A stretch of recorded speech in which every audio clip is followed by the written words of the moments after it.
Welcome. If you want to unfollow someone on Facebook directly from a post, it's easier than ever with the latest update.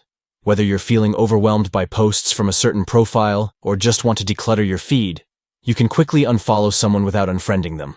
Let me show you how to do it on your PC. First, open Facebook on your PC and log into your account.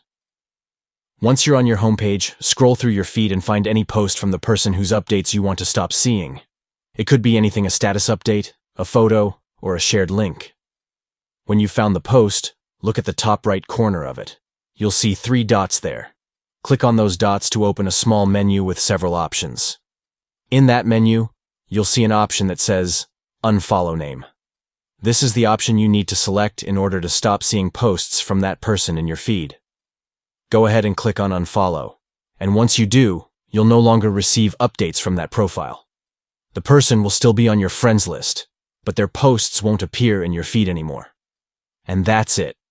You've successfully unfollowed the profile directly from the post.